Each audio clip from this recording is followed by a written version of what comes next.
Yo, what's up guys? Welcome to my channel. For today's vlog natin, baka naghahanap kayo ng pag-examine na manok.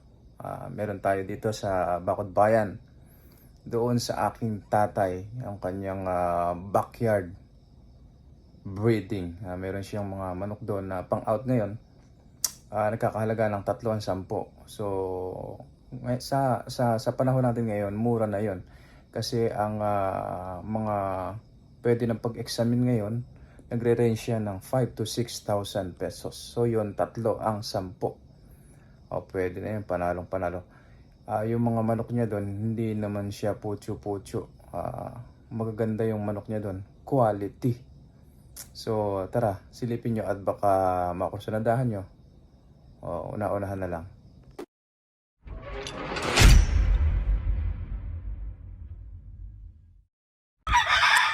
Yo, what's up guys? Welcome to my channel. For today's vlog natin, ito, baka kayo naghahanap ng panimula na pang-alaga.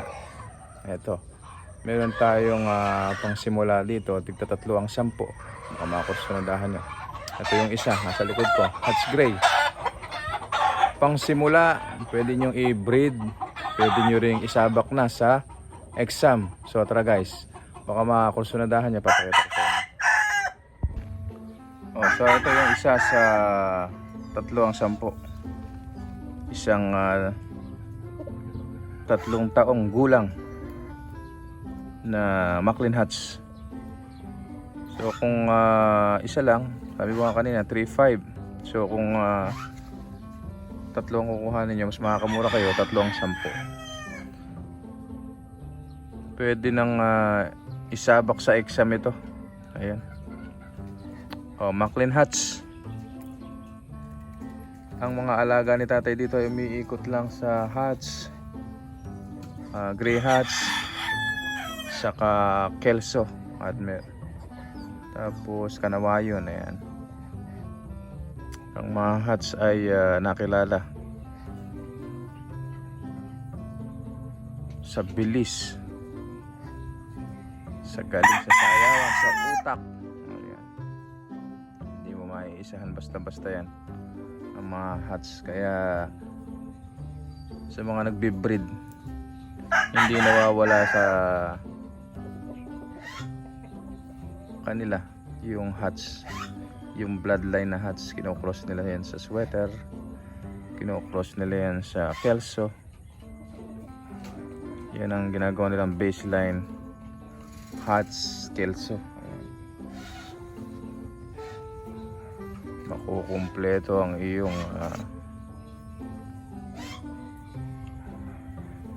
mapapalabas na magaling na manok kapag ka ikaw ay mayroong baseline na Hats. So ayan mga katakam,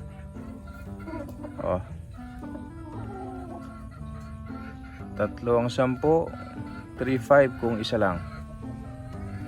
Ito, Macklin Hats. Ayan. Meron pa tayo ditong 2,000. Isang gray.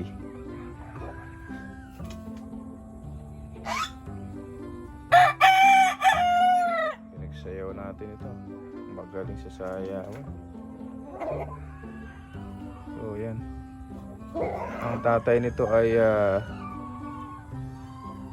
nakadalawang beses na nakapasa sa exam. So magaling yung tatay nito. Pinagsayaw natin, magaling din. 2 magkapatid na lalaki ito. Pwede yung pagtambal-tambalin yan. Gray, Macklin Hats, saka itong Gray Hats.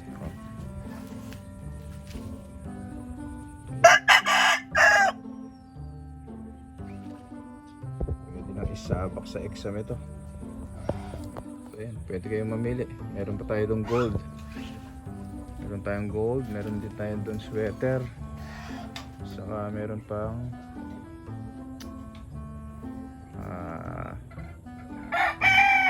Gilmore Hats. So mamaya ipakita ko sa inyo. Yan, sipatin natin ulit. Ayan yung ating 3 ang 10. Ayan.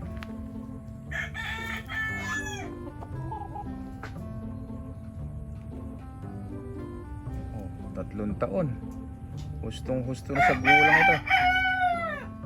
Kayo na bahalang magpa-exam dito. Oh. Maclean Hats. Ayan.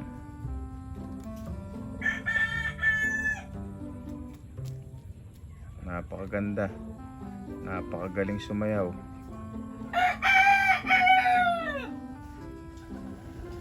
So konting alaga na lang ito. Konting review na lang. Pwede nyo na isabak sa exam yan.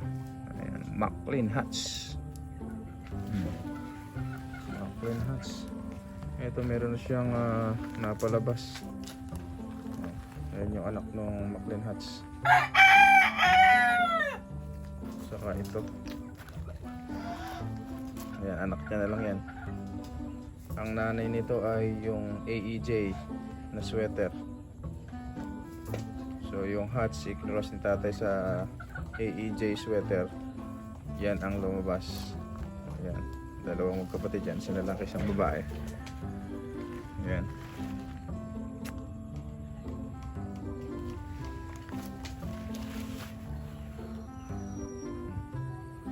Unahan na lang ito mga kapatid, ha? Baka may makakursunada. Ayan. Kaya naman inaalis ni tatay, binabawasan gawa ng hindi na kasya yung kanyang mga manok dito. Ayan, puno na. Kaya siya magbabawas, mga nakakulong na yung iba dahil hindi na magkasya rito. Nasa 400 square meters lang yata itong kanyang manukan dito sa Bacod Bayan.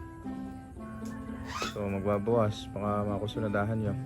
Ayan, ito ay mga quality na manok, ha. Hindi tayo nag-aalaga ng mga putyo-putyong manok. So ito mga quality manok ito. Galing din sa mga sikat na nagmamanok talaga. Meron tayong galing kay Bibo Enriquez. Meron tayong galing sa AEJ. Meron tayong galing sa Desert Eagle Game Farm. Meron tayong galing na kay Sir Oliver Simbulan sa Pampanga. Yun ngang sabi ng buyer na nakakwentuhan natin. Kaya laging pinapakyaw yung kanyang palahi. Gawa ng yung 10 na kinuha na una nung buyer ni Sir Oliver Simbulan, yung 10 lalaki na kinuha, siyam ang nakapasa sa exam. At yung isa ay tumabla. So kaya pagka nabalitaan niya na mayroon ng stag si Sir Oliver, kinukuha niyang lahat kahit ilan pa yon. So last time na nagpunta tayo doon, yung kinuha niya na huli ay 20 stag. So kinuha niyang lahat yon.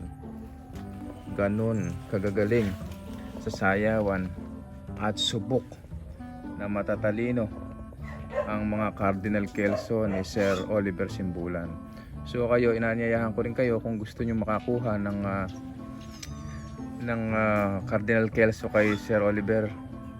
Ang palatandaan ng kanyang Cardinal Kelso, yung mga puti ang paa. So yun ang talagang hinahanap sa kanya.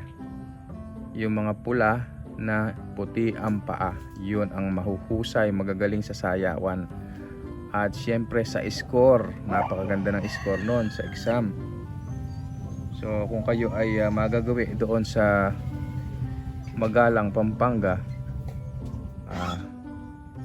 i-request nyo yung kanyang puti ang paa. The best yun. Best of the best yun. Hindi babalik-balikan ng kanyang buyer yun kung hindi magagaling sa exam yung kanyang mga Cardinal Kelso. Ayun, ganda nakakuha si tatay doon ng Cardinal Kelso, nakapasa na rin. Kaya subok talaga yon. Kaya kung kayo ay naghahanap ng magaling sa sayawan, mataas ang score sa exam, puntahan nyo, sadyain nyo si Sir Oliver Simbulan. So yung kanyang mga naiwan doon ngayon ay ganito na kalalaki. So kung gusto nyo magpa-reserve, 1,000 daw ang isa. Gusto nyo magpa-reserve, meron nagpa-reserve last time, 10 yung kinuha, nag-down siya ng 5,000. So 1,000 yung ganyang kalalaki niya. Hindi na kayo talo dyan mga katakam, kasi talagang magaling sa sayawan. Talagang mapapawaw kayo pagka pinagsayaw niya. Tapos syempre hindi lang sa sayawan magaling, pagdating sa exam, sa actual na exam, talagang magagaling sila. So ayan, ganyan nakalalaki yon. Pagka nagawi tayo ng ulibas, dadaan tayo doon at i-update ko kayo sa mga natitira niyang mga manok na pang out. So ganyan na nga lang yung natira sa kanya ngayon, gawa ng pinakyawan ulit ng kanyang buyer na kumuha nung nakaraan na 10, tapos kumuha ng 15, tapos kumuha na naman ng 20. So hindi yan babalik kung ang mga manok ni Sir Oliver ay pucho lang. Hindi babalikan ng buyer yan. Kaya binabalikan yan, ibig sabihin magagaling. Kung kusonada nyo yung hatch na inahin, sino yung unang mag-comment dito, bibigyan natin ng pulit. Ayan. So mga katakam, hanggang dito na lang. Para sa mga bago pa lang sa akin channel, please subscribe at i-click nyo na rin ang notification bell para lagi tayong updated sa ating mga susunod na video. Happy farming everyone. Thank you.